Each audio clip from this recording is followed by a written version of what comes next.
আর কেউ আছেন? আজ অগর মণ্ডল আমাদের মাঝখান থেকে চলে গিয়েছেন। ওনাকে শ্রদ্ধা জানানোর জন্য আমরা এখানে উপস্থিত হয়েছি। ব্যক্তিগত পর্যায়ের অগরদার সঙ্গে যে আমাদের ইন্টারাকশনটা হতো সেটুকু একটু বলে শেষ করতে চাই। আমাদের ক্রিকেট বোর্ডে বা অন্যান্য ফেডারেশনে বিভিন্ন সময় বিভিন্ন ক্রাইসিস, বিভিন্ন রকম পরিস্থিতি সৃষ্টি হলে কিন্তু তার থেকে আমরা অনেক সময় অ্যাডভাইস চেয়েছি যে এই অবস্থা থেকে কীভাবে পরিত্রাণ পাওয়া যায়। উনি কিন্তু আমাদের একদম নিরপেক্ষভাবে সেই অ্যাডভাইসগুলি দিয়েছেন এবং তাতে আমাদের অনেক হেল্প হয়েছে।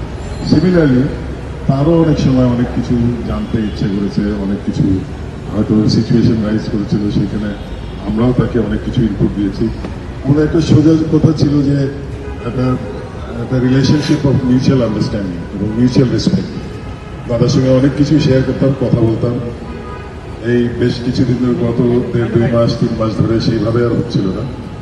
আমাদের এখন অনেক কিছু শেয়ার করা, কথা বলার লোকও কমে যাচ্ছে আমাদের জেনারেশনে। তো সেই লিস্টে আরেকটা নাম চলে গেল অগর মণ্ডল। সে কোনো ভুল করে থাকে সবাই ক্ষমা দিতে দিয়েছেন। আর সবাই আপনারা অনেক হেল্প করছেন এই 2 মাস, বিশেষ করে ববি আঙ্কেল, ফারুক আঙ্কেল, বাকি যারা আছেন সবাই চেষ্টা করছেন। শেষ পর্যন্ত হয়তো দোয়াও সবার কাছে হার মেনে গেছে। সবাই আমার বাবার আত্মার জন্য, শান্তি কামনার জন্য প্রার্থনা করবেন, দোয়া করবেন। You have 1000 reasons to feel proud of অগরদা। Mamun সব শেষ করতে পারেনি, আমার পক্ষেও শেষ করা সম্ভব না, বিকজ ইটস লং স্টোরি। একজন আমাদের সময় আমি যখন শুরু করি, তিনি আমার বয়স হয়তো খুব বড় না, কিন্তু তিনি আমার শিক্ষক। আমার কেরিয়ার শুরু অ্যাকচুয়ালি, আমি যদি আমার রিপোর্টিং লাইফ বলি, it started under his guidance. Pressure ছিল, চাপ দিয়ে কাজ বের করে নিতেন। তিনি আমার শিক্ষক, তিনি আমার বন্ধু, তিনি আমার সংগঠনের সাবেক সভাপতি, সদস্য।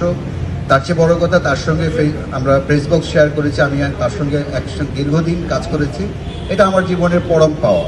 এবং আমি আবার বলছি, বৌদি এবং অরুণিমা, মানে আপনাদের জন্য, মানে আপনাদের বিশাল গৌরব এটা যে আপনারা এমন একজনের পরিবারের সদস্য। You should feel proud of. আমরাও নিজেদের ভাগ্যবান মনে করি। তাকে সৃষ্টিকর্তা নিয়ে গেছেন, অনেক আর্লি নিয়ে গেছেন, নিশ্চয়ই তার ভালো কিছুই হবে।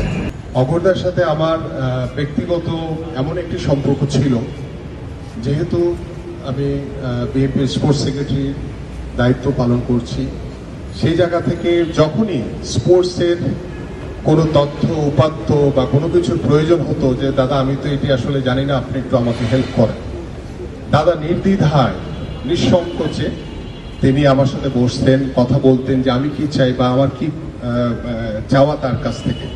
এবং আমার কাছে অবাক লেগেছে যে এটা কিভাবে সম্ভব, একটি মানুষ কিভাবে এত কিছু জানে। এবং তিনি নির্দ্বিধায় নিঃসংকোচে, মানে অনর্গল মুখস্থ বলে যাচ্ছেন।